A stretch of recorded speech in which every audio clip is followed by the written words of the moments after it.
All right, so let's talk about seed treatments first. And I'm kind of offset, but if you guys want to sit on the wagon, you're welcome to. Down here, there's a seed treatment study. There's a group of plant pathologists that they get together and they rate diseases. They do research on Fusarium head blight and it's basically all of the plant pathologists from all of the universities. And so one of the things that was identified is that we haven't had any good seed treatment studies recently to look at the benefits in terms of yield of some of the different seed treatment options that are out there on the market. And so this study was put together by that whole group, that whole consortium, the NC 184 group, and so what we did is they selected 2 varieties to plant and 4 seed treatments plus an untreated control. So there's a total of 5 treatments out here on these 2 varieties.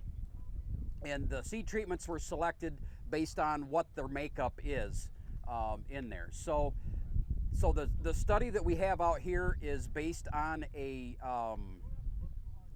a replicated. We have 4 locations here in Michigan. I'm working with Marty Chilvers on this. And then there's also locations in 5 other states as well. So we're looking at kind of a regional perspective on seed treatments on wheat, are there benefits or not. So you're welcome to go out here and walk these plots when we're done, but just talk a little bit about seed treatment first. There are, in fact, it seems like the number of seed treatments that are available is increasing. The amount of things that are in seed treatments, if you read the label, is changing and increasing. You can get insecticide, fungicide, micronutrients, humic acid, you can get biologicals. There's almost an sugar I've seen on the label. There's almost an unlimited amount of stuff that can get put into seed treatment. And so the question is what benefit are you getting for that seed treatment, and is there any yield benefit to it? The short answer to that, in 1 year of data, so this is 2nd year on this trial back here. 1st year, no yield differences. The only yield differences, you see the 2 varieties.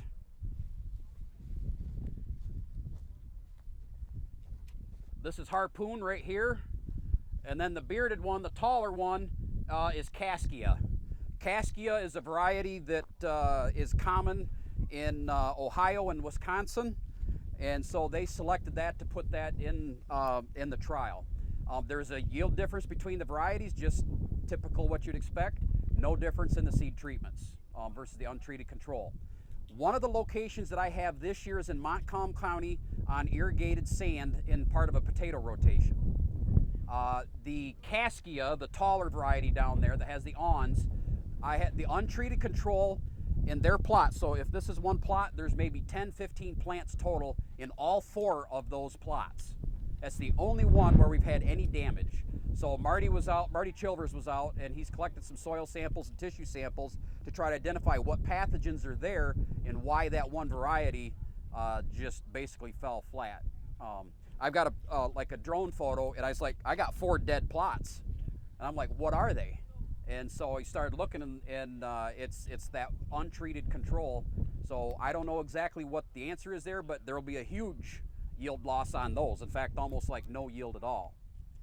So when you put seed treatment on, I assume most of you save some seed, right? And then do you clean and treat your seed, or hire somebody to come in and do it? Okay. Do you know what seed treatment you're putting on? Do you know what's in the seed treatment? Okay, you might want to start reading your label and look to see what's in there, because if there's not any benefit in some of the stuff you're putting on, I would question whether you need to do all that.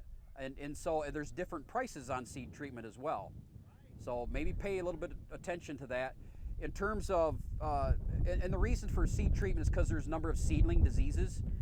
We've seen Rhizoctonia and Pythium in wheat, on early seedling diseases in the fall. And so that was the reason why I got interested in this study to begin with, is because we were confirming that. We were submitting samples to the diagnostic lab, and they were coming back positive for both of those diseases. And so seed treatments are supposed to take care of those. And well, what happened and why are they not working? So, does anybody have any questions about seed treatments before we talk a little bit about disease?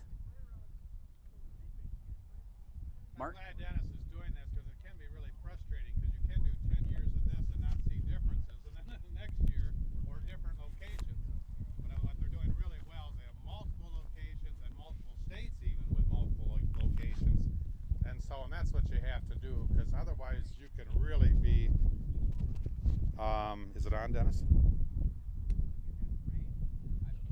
Okay. We're recording, so Oh, I'm sorry. Hopefully he's Ah. what you're talking about. Okay.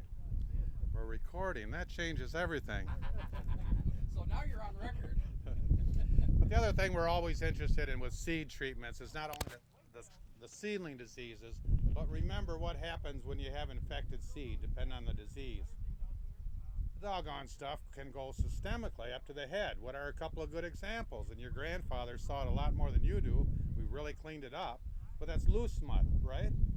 That blackish head, and you shake it and all the spores go everywhere. That's called loose smut. Loose smut can go into the next, and it will. It'll go your next crop. All of a sudden, you got 100 times more than you had the year before.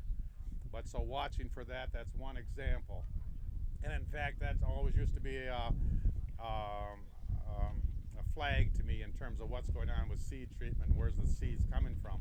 There's a couple of others. Does scab move up and infect the head? Head scab? No, it's not one of those that moves. It moves into the seedling and kills it. That's probably not a big deal. So we don't help ourselves with head scab infections like now. But one of them I wanted to mention, and you got a handout in your packet on bunts, and you'll probably never see it in your lifetime because it's not that common. But in the last few years, we've seen it across Michigan, and it's one of those we want to nip in the bud or really watch, because number one, it does require a seed treatment. Number two, it needs really good seed treatment, that is complete coverage. And then three, it needs to have probably the right chemistry, or the chemistry that we think is more effective, and that's in that bulletin as well. And there's a number of products that has that. And so that's a very particular one. It's just been a little bit alarming. It's always been here. It's been riding under the radar. It's across the world associated with snowfall, but we're right in that zone, and Ontario is, and across Michigan and into Wisconsin and the northern states. And it's pretty rare, but boy, it's doggone disappointing, because it's one of those, you take it to the elevator and you might have a little bit. In fact, usually people don't know they have it at all, and now you're going back home with your load. There's really no discussion. I mean, it's that much sensitivity in the marketplace because it's associated with an odor, and it's actually quite easy to spot once you develop an eye for it. And the guys in the elevator, at least in the thumb, have an eye for it, because when they pull that sample, they'll readily see it looks like weed seeds in this. Looks like ragweed seeds. The difference is, you can pass that around. The difference is when you split it with your thumb, it's not a white endosperm. I can't think of any weed seed that if you split it, it's not white inside. This is black and all spores everywhere. So you may not see it, but we've seen it enough in Michigan. That one in particular lasts in the soil 7 years. And so it's seed-borne and soil-borne, and can really stick around. So it's just one of those really scary things that you never really want to experience. But if you got it in the neighborhood, because it has been found in some certified seed, and multiple years on some farms, so we just want to nip that one in the bud.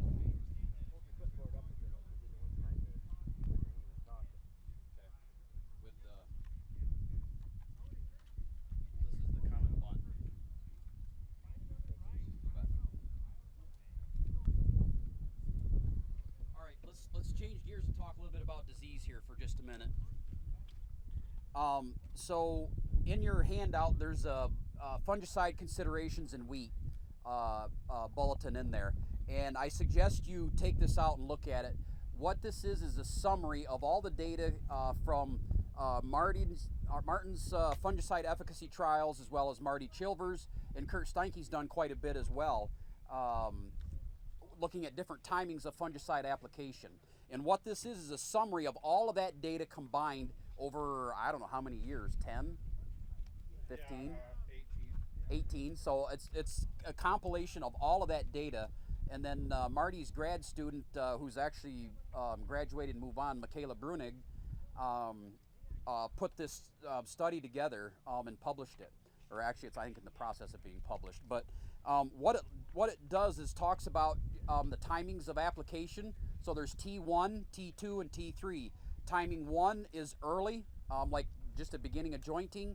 T2 would be when the flag leaf has fully emerged, and then T3 is when you're flowering. Okay, and this looks at, it took all of those studies and broke it down and compared the yield benefit compared to the untreated check, the control, and you can see the one that has the highest is the early jointing, so the T1 and the T3. That combination is 10.5 bushel benefit. It's 1 bushel better than the T2 and T3, so the flag leaf combined with the flowering fungicide is just a little bit better. And year after year, you're gonna it might change from year to year, but in the long run, this is what is saying the best options are the 2-pass system, either early followed by flowering or flag leaf followed by flowering are your 2 best options for that. So, and then there's a piano chart on the back, and that's just all of the yield responses over time. So all those lines represent that. So take a look at that information. We are after flowering, everybody's probably got their flowering fungicide on by now. I think even in the northern part of the state, they're beyond flowering. So some other diseases that we're seeing, barley yellow dwarf virus, I said it. If I can find a good leaf sample. Well, there you go. Yeah. So, yeah, so this one has a little bit of purplish tint to it on the leaf. That's caused by what? What causes barley yellow dwarf virus? Okay, what's the vector for barley yellow dwarf virus? Aphids. I think I heard somebody say it. Yeah, so aphids, and the other vector is in the fall. We plant after this date, historically. Hessian fly, yes. Okay, so Hessian fly and aphids are the vectors for barley yellow dwarf virus. Typically, we plant in the fall after the Hessian fly is no longer in the adult form flying around, so we avoid infection that way. Typically, we don't see a lot of aphid activity in the fall that would cause spread of this virus. That typically occurs in the spring. So in fields where you're seeing this, you probably can find some aphids, okay? So, but at the levels that we have this in the field, you're not anywhere near a threshold to spray for aphids, okay? But I get a lot of calls about what is this stuff that's turning my leaf tips purple, okay? And it's on the flag leaf, okay? So they're concerned about it, okay? The other thing is that we've seen is cephalosporium stripe. That is a disease, it's a fungus that infects the vascular tissue of the root system, and then what it does is it causes the midrib of the leaf to turn kind of a white color, and in a severe infection it can move up the plant to the flag leaf, okay? And we get concerned when it moves up to the flag leaf because the flag leaf is pretty important in terms of yield for the plant, so we got to protect that. There's not a fungicide to manage cephalosporium stripe. It's not, you can't go out and spray anything for it. You got to select resistant varieties, and then if you have the fungus in the soil, anything you can do to extend the crop rotation would be beneficial. Residue management would also be important. The more residue you can bury, the better off you can be, and you'll reduce your incidence. But that's something where kind of cultural controls are your only option. You can't use a fungicide for it. And I've had producers send me pictures of cephalosporium stripes, like, what is this stuff this year? That's usually not a disease, it's a big problem. So, anything, yeah. So this year, if you did not use a fungicide, I think what will really be showing up is septoria, that's that leaf spotting, and powdery mildew. We have a pretty good fungicide being applied today that is sunshine and warm weather. It will help arrest this to an extent. The other leg of that, of course, would be really nice if it was very low humidity. But the point is, weather makes a huge difference. Variety makes a huge difference. But this year, I think in particular, because we've had a stretch of cool, damp weather, I think the flag leaves in a lot of cases will get pretty dirty. In fact, usually this time of year, I can't, from the road, tell where I skipped with my nozzle. This year is one of those you probably could if you had a nozzle plug. It's really pretty aggressive, and so we already have in untreated plots the disease up on the flag leaf. And our goal is to keep that flag leaf perfectly clear and the second leaf as much as possible. But this year in particular, wait till the last week of July or June, and I think you'll really see a difference around the telephone poles or a skip here and there, or if you did not treat. Variety definitely makes a difference too. But boy, we have some beautiful looking wheat, but this year, congratulations if you were able to get your fungicide on. I think it'll pay in a big way, even if scab isn't too much of an issue. All right, do we have any other questions? All right, we are way behind schedule, so we're going to try to pick up the pace here a little bit. Why don't you guys sit tight, because the next station is going to be down just a hair bit farther, and we're going to rotate speakers, and then we'll wrap up the morning with our final group of speakers here. So help yourself to water on the wagon.